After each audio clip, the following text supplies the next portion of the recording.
नमस्कार दोस्तों। आज के इस एपिसोड में हम लोग बात करने वाले हैं पिछले सप्ताह के 5 ऐसे न्यूज के बारे में जो कि काफी ज्यादा चर्चा में रहे हैं और उससे हम लोग काफी कुछ सीख भी सकते हैं। दोस्तों, इस एपिसोड की जो पहली न्यूज होने वाली है वो एक इंटरनेशनल न्यूज होने वाली है जो कि चाइना से जुड़ी हुई है। दोस्तों, चाइना ने एक ऐसा हाइपरसोनिक न्यूक्लियर मिसाइल को टेस्ट कर लिया है जिससे पूरी दुनिया ही चौंक गई है। क्योंकि दोस्तों, चाइना की ये जो मिसाइल है ना, ये हाइपरसोनिक न्यूक्लियर होने के साथ साथ एक ग्लाइडर मिसाइल भी है। अब दोस्तों, इस ग्लाइडर मिसाइल को समझने से पहले हमें समझनी पड़ेगी बैलिस्टिक मिसाइल और क्रूज मिसाइल। अब दोस्तों, अगर हम लोग बात कर ले किसी बैलिस्टिक मिसाइल के यूज का, तो वो अपने टारगेट को हिट करने के लिए ना सेमी सर्किल के पाथ को यूज करती है।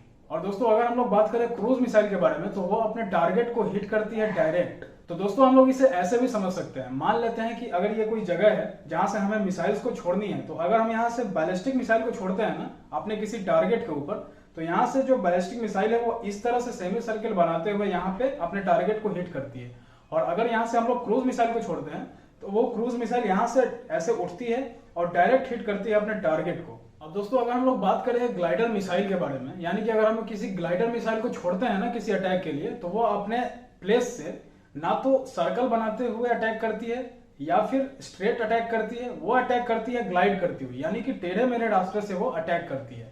तो अगर हम किसी ग्लाइडर मिसाइल को यहाँ से छोड़ते हैं ना, तो वो ऐसे ना जाके वो इस तरह से ग्लाइड करती हुई जाती है और पूरी पृथ्वी का चक्कर लगा के तब अपने टारगेट को हिट करती है, जो कि काफी ज्यादा रिस्की काम है और काफी ज्यादा डेंजरस भी है दोस्तों।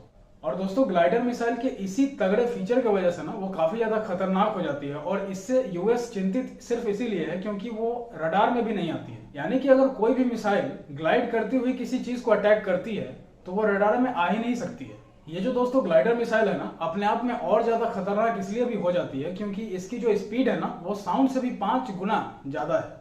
अब इन सारे चीजों को दोस्तों देखते हुए हमें एक चीज तो ये पता चलती है कि चाइना जो है ना, पिछले कुछ दिनों में काफी ज्यादा डेवलप्ड हो गई है और काफी ज्यादा स्ट्रांग भी हो गई है।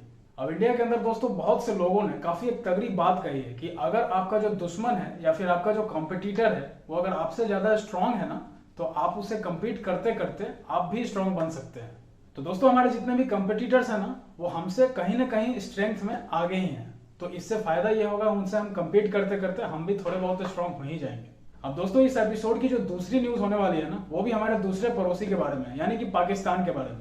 दोस्तों, कल पाकिस्तान और इंडिया का मैच था जो कि T20 वर्ल्ड कप था, जिसमें पाकिस्तान ने इंडिया को 10 विकेटों से मात दे दी है। और इसी जीत के साथ दोस्तों पाकिस्तान ने एक नई रिकॉर्ड बना दी और पुरानी रिकॉर्ड तोड़ भी दी।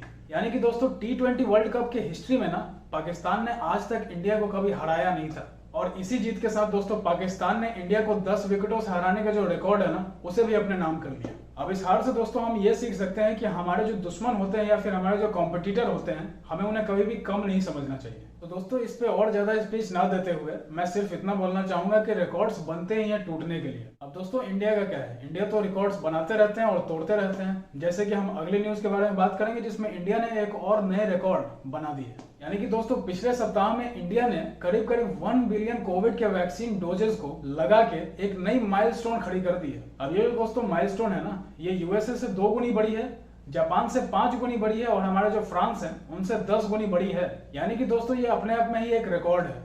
मैंने कहा था ना कि इंडियंस तो रिकॉर्ड्स बनाते ही रहते हैं। अब दोस्तों, जिस दिन इंडिया ने 1 बिलियन वैक्सीन डोजेस को कंप्लीट किया, वो दिन अपने आप में तो बड़ा था ही।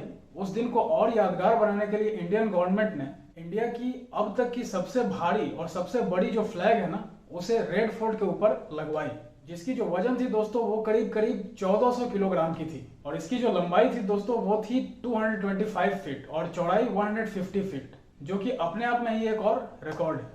अब दोस्तों, ये जो रिकॉर्ड्स हैं या फिर ये जो सेलिब्रेशंस है ना, ये अपने जगह पे सही है, लेकिन इंडिया के अंदर अभी भी 18 साल से ऊपर जो भी युवक हैं, उनमें से 74% ऐसे लोग हैं जिन्होंने केवल अभी सिंगल डोज ही लिया है। दोस्तों, अगर ये 74 जो परसेंट है ना, ये अगर बढ़ के 100% हो जाती है तो इंडिया के लिए और भी अच्छी चीज हो जाएगी। अब दोस्तों, हम लोग बात करेंगे अपने चौथी न्यूज के ऊपर, जो कि काफी ज्यादा सीरियस है और हमारी जो चिंता है ना उसे ये बढ़ाने का काम कर सकती है। क्योंकि दोस्तों इंडिया के अंदर जितने भी फ्यूल्स है ना, अब वो पेट्रोल हो गई, डीजल हो गई या फिर एलपीजी गैस हो गई, इनके जो प्राइस है ना वो और ज्यादा बढ़ने वाले हैं। तो दोस्तों, अगर ये चीज हो जाती है ना, तो हमारी जो इंडियन इकोनॉमी है उसके लिए काफी बुरी चीज हो जाएगी। अब दोस्तों, हम थोड़ी सी बात कर लेते हैं कि आखिर ये जो प्राइस है ना फ्यूल्स की, ये बढ़ क्यों रही है। अब दोस्तों दुनिया के अंदर जितने भी बड़े बड़े ऑयल प्रोड्यूसर्स हैं ना, उन्होंने क्या किया है कि सप्लाई को कम कर दिया है। अब क्योंकि दोस्तों सप्लाई कम हो गई है, जिसकी वजह से डिमांड जो है ना वो बढ़ गई है, और ऑब्वियस है कि अगर डिमांड बढ़ती है तो जो प्राइस है वो भी अपने आप बढ़ जाती है। अब क्योंकि दोस्तों इंडिया हमेशा से एक ऑयल इंपोर्टर कंट्री रही है, जिसके वजह से इंडिया को इसकी जो प्राइस की मार है ना वो ज्यादा झेलनी पड़ रही है। खैर अब दोस्तों देखना यह होगा कि इंडिया के अंदर ये जो प्राइस है ना ये कितनी ज्यादा बढ़ रही है। तो अब दोस्तों हम लोग बात कर लेते हैं अपने इस एपिसोड के फाइनल न्यूज के बारे में।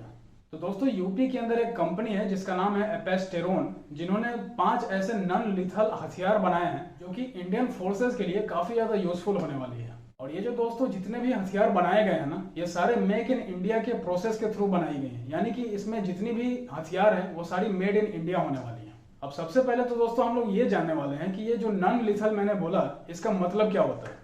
तो दोस्तों वैसे हथियार जो किसी के जान लेने के लिए नहीं, केवल अपने सेल्फ डिफेंस के लिए यूज की जाए, उन्हें हम नॉन लिथल वेपन बोलते हैं। अब दोस्तों हम एक एक करके उन 5 हथियारों के बारे में जान लेते हैं। तो दोस्तों इनमें से सबसे पहले आती है हमारी त्रिशूल, जो कि हमारे भोलेनाथ हमेशा अपने साथ रखते हैं। दूसरी है दोस्तों वज्र, तीसरी है दंड, चौथी है सैपर पंच, और जो 5वीं है वो है भद्रा। ये 5 जो हथियार है ना दोस्तों, ये अलग तरह के बैटरीज से ऑपरेट किए जाते हैं, जिसकी वजह से दोस्तों हमारे जो इंडियन फोर्सेज है ना वो अपने दुश्मन पे अटैक तो कर ही सकती है, साथ साथ उन्हें इलेक्ट्रिक शॉक भी दे सकती है। ये जो दोस्तों हथियार बनाने की प्रोसेस है ना, ये 1 साल पहले ही शुरू कर दी गई थी, जब गलवान वैली के अंदर जो इंसिडेंट हुई थी जिसमें हमारे 20 जवान शहीद हो गए थे। तो दोस्तों ये हो गई हमारे पिछले सप्ताह के 5 ऐसे न्यूज जिससे हमने काफी कुछ सीखा होगा। तो अगर आपने इससे काफी कुछ सीखा है तो इस वीडियो को लाइक कीजिए, शेयर कीजिए, चैनल को सब्सक्राइब कीजिए, और फिर मिलते हैं किसी और नए वीडियो में नए एनर्जी के साथ। तब तक के लिए जय हिंद।